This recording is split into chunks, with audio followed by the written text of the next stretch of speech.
Hello, good morning sa inyong lahat. For today's video, ako po ay magluluto ng ulam namin ng pananghalian. Adobong beans. Samahan niyo po ako.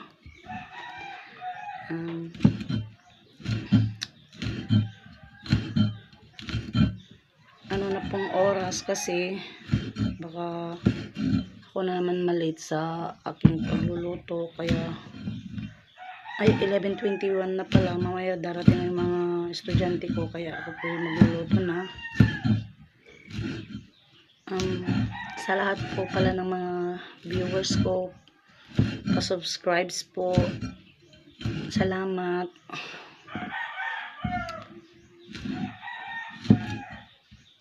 Sana di kayo magsasawang panoorin yung mga videos ko. I hate, dito lang ako sa bahay. Nag-uuwir ng aming tiyan ko nga basit.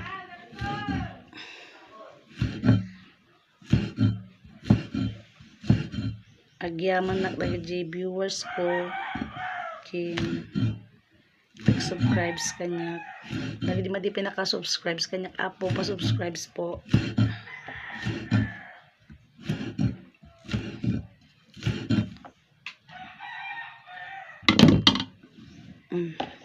Kastriti sila yung mitata. Tapos ganyan, itong kangkong adobohin ko daw.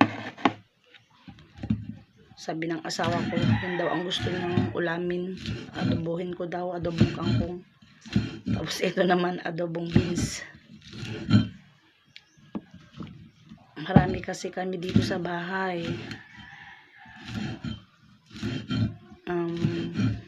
Yung mga anak ko, ilan sila, tapos kami mag-asawa, kaya hindi pwedeng iisang putahe lang ang lulutuhin. Putahe putahe. May nga dapat nga lutuan lang. Puro natang di masida, basta duwa kasi itanod na pagpilyanda. Nagrikat din lang yan. Kailangan nagkartipakin ako muna kahit mag-asawa. Pwedeng mapagod, pero hindi pwedeng sumuko. Banog ka, ginana ka, kasi lang ang mga kamabalin nga sumuko, taado ti ubing nga mabisinan. So nga, gidipada ang nagan